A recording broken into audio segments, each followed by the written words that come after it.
சிறகடிக்க ஆசை எபிசோடு இன்னைக்கு நைட்டு என்ன நடக்கும் அப்படிங்கிறத இப்போயே நம்ம பார்த்துடலாமா? வித்தியா மீனா சொன்ன மாதிரி என்னென்ன எனக்கு பிடிக்கும் அப்படிங்கிறத நிறைய எழுதி முருகன்கிட்ட கொடுத்துருவாங்க. முருகன் எல்லாமே படித்து பார்த்துட்டு, ஏங்க இதில் பாதி தாங்க மேட்ச் ஆகுது, பாதி ஒத்து வர மாட்டேங்குதுங்க அப்படின்னு சொன்ன உடனே வித்தியாவுக்கு எனக்கு அப்படி தான் இருக்குது, சரி நம்ம லவ் ஒர்க் அவுட் ஆகுமா என்னன்னு தெரியலையே அப்படின்னு சொல்லும்போது முருகன் இருந்துக்கிட்டு, ஏங்க மீதியெல்லாம் நான் அட்ஜஸ்ட் பண்ணிக்கிறேங்க, உங்களுக்காக நான் மாறிக்கிறேங்க அப்படின்னு சொல்லுவான்.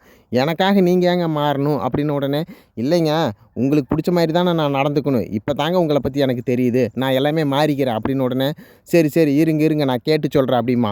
என்னது கேட்டு சொல்கிறீங்களா? ஏங்க நீங்கள் என்ன லவ் பண்ணுறதுக்கு யாருக்கிட்டீங்க கேட்டு சொல்லணும் அப்படின்னு உடனே வித்தியா, நான் மனசாட்சிக்கிட்ட கேட்கணும், இருங்க ஒரு நிமிஷம் அப்படின்னு சொல்லிட்டு வெளியில் போய் மீனாவுக்கு ஃபோன் பண்ணி, மீனா பாதி தாங்க மேட்ச் ஆகுது, பாதி மேட்ச் ஆக மாட்டேங்குது. அப்படியா சரி, அதுக்கு முருகன் என்ன சொன்னார், எல்லாமே நான் அட்ஜஸ்ட் பண்ணிக்கிறேன் அப்படின்னு சொன்னாங்க. அதுக்கு நீங்கள் என்ன சொன்னீங்க? நான் வந்துட்டு சரி சரி இருங்க நான் கேட்டு சொல்கிறேன்னு சொல்லியிருக்கிறேன். வித்தியா அவரு அட்ஜஸ்ட் பண்ணால் மட்டும் பத்தாது, நீயும் அட்ஜஸ்ட் பண்ணிக்கணும். லைஃப்பில் நிறைய பிரச்சனை வருமா, நீங்கள் 2 பேரும் ஒத்து போனால் மட்டும்தான் லைஃப் நல்லாயிருக்கும் சரியா அப்படின்னு உடனே, சரி சரி சரி சரி நான் லவ் சொல்லிடட்டுமா அப்படின்னு கேட்க, நீ சொல்லாத அவராக சொல்லுவார், அது வரைக்கும் நீ வெயிட் பண்ணு அப்படின்னு உடனே வித்தியா இருந்துக்கிட்டு, நீங்கள் லவ்வில் பிஹெச்டியே பண்ணலாங்க மீனா அப்படின்னு உடனே, தேங்க்ஸ் என்ன அனுமாராகவே மாற்றிடுவாங்களாட்டிருக்கு அப்படின்னு சொல்லுவான் மீனா. சரின்ட்டு வித்தியா போய், சரி வாங்க நம்ம சாமி கும்பிட போகலாம் அப்படின்னு உடனே, ஏங்க என் லவ் என்னங்க ஒர்க் அவுட் ஆகுமா ஆகாதா, நீங்கள் ஒத்துக்கிறீங்களா இல்லையான்னு கேட்டவுடனே, நான் இன்றைக்கி சொல்ல மாட்டேன், கொஞ்ச நாள் டைம் ஆகட்டும், என் மனசாட்சி கேட்டு சொல்கிறேன் அப்படின்னு உடனே, மனசாட்சி கேளுங்க அப்படின்னு உடனே, மனசாட்சி பூக்கட்ட போயிருக்கு, எனது பூக்கட்ட போகுமா, இல்லை நான் பொறுமையாக சொல்கிறேன், அது வரைக்கும் அமைதியாக இருங்க அப்படின்னு சொல்லிட்டு 2 பேர் சாமி கும்பிட போவாங்க. சுருதி அம்மா விஜயா வீட்டுக்கு வந்துடுவாங்க. வந்துட்டு, சம்மந்தி எங்கே போயிட்டீங்க எல்லாரும் அப்படின்னு உடனே விஜயா, அண்ணாமலை, முத்து, மீனா எல்லாமே வந்துடுவாங்க. சொல்லுங்கள் சம்மந்தி சொல்லுங்கள், எப்படி நல்லா இருக்கிறீங்களா? நான் நல்லா இருக்கிறது இருக்கட்டும், இந்தாங்க பிளாங்க் செக்கு, எவ்வளோ பணம் வேணுமோ நிரப்பிக்கிங்க அப்படிங்க. எதுக்கு எங்களுக்கு பணம், நாங்கள்லாம் நிம்மதியாக தான் இருக்கோம். நீங்கள் நிம்மதியாக இருக்கிறீங்க, ஆனால் என் பிள்ளை தான் கஷ்டப்படுறா, டப்பிங் வேலைக்கு போயிட்டுருக்கா, அது அவளோட ஃபேஷன்னு நாங்கள் விட்டுட்டு இருந்தோம், இப்போ சர்வர் வேலைக்கு வேறு போகிறா, இது உங்களுக்கு தெரியாதா அப்படின்னு உடனே, இல்லை எங்களுக்கு தெரியும், ரவிக்கு என்ன பிடிக்குமோ அதனால தான் சுருதியும் அங்கே போய் இருக்கிறா, மற்றபடி நாங்களாம் அவளை வேலைக்கு போக சொல்லலையே. இல்லை அண்ணாமலை சார், உங்களுக்கு ஏதோ பிரச்சனை, அதனால தான் என் பிள்ளைய வேலைக்கு அனுப்பிச்சு சம்பளத்தை வாங்கி நீங்கள் செலவு பண்ணிகிட்டு இருக்கிறீங்க அப்படின்னு உடனே முத்து கோவம் வந்துடும்.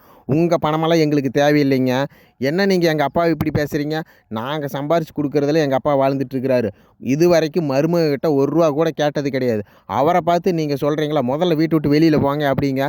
உடனே விஜயா, ஒழுங்காக பேசுகிறா, ஏன்டா அவள் வீட்டுக்கு வந்தவங்களை விரட்டுற அப்படின்னு உடனே சுருதி அம்மா, இந்தாப்பா தம்பி பிளாங்க் செக் இருக்குது, எவ்வளோ வேணா எழுது அப்படின்னு உடனே முத்து 5 கோடி எழுதுவான். 5 கோடி அப்படிங்க, இன்னொரு சைபர் போட்டு 50 கோடின்னு எழுதுவான்.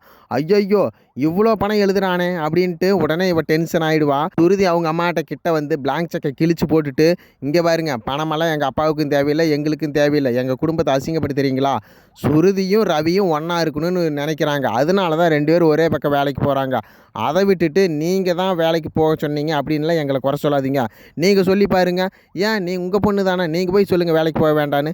என் பேச்சு எங்கப்பா கேட்குறான், உங்கள் பேச்சே கேட்காத போது என் பேச்சு எப்படி கேட்பான், அதெல்லாம் எங்களுக்கு தெரியாது, அவளோட இஷ்டத்துக்கு தான் அவள் இருப்பான், எங்கள் வீட்டு மருமக, அதனால நாங்கள் எதையுமே சொல்ல மாட்டோம், எங்கள் பையனை வேணால் நாங்கள் அமைதியாக இருன்னு சொல்லுவோமே தவிர எங்கள் மருமகளை நாங்கள் எதுவுமே சொல்ல மாட்டோம் அப்படின்னு அண்ணாமலை சொல்ல, உறுதி அவங்க அம்மா இருந்துக்கிட்டு, எங்கள் வீட்டுக்காரருக்கு தெரிஞ்சால் ரொம்ப பிரச்சனையாயிடுங்க, எங்கள் மருமகனுக்கு நாங்களே ரெஸ்டாரண்ட் வச்சு கொடுத்துக்குறோம் அப்படிங்க. முத்து வந்துட்டு, என் தம்பிக்கு ரெஸ்டாரண்ட் வச்சு கொடுக்குறக்கு நீங்கள் யாருங்க, எங்கள் அப்பா அதெல்லாம் பார்த்துக்குவார் அப்படிங்க, என்னோட மருமகனுக்கு நாங்கள் என்ன வேணாலும் பண்ணுவோம் அப்படின்ட்டு சம்மந்தி கிளம்பிடுவாங்க. சீதாவும் கான்ஸ்டபிள் அருணும் கோயிலுக்கு வருவாங்க. அப்போ வித்தியாவும் முருகனும் லவ் பண்ணிட்டு இருக்கிறத பார்த்த உடனே சீதா தெரிச்சு ஓடிடுவா. ஏங்க இருங்க நான் போயிட்டு வெளியில் பழமெல்லாம் வாங்கிட்டு வந்துடுறேன் அப்படிங்க. கான்ஸ்டபிள் அருண், நானும் கூட வர்றேன் அப்படிங்க, நீங்கள் இங்கே இருங்க உங்களுக்கெல்லாம் வாங்க தெரியாது அப்படின்னு சொல்லிட்டு எஸ்கேப் ஆகி சீதா ஓடிடுவா.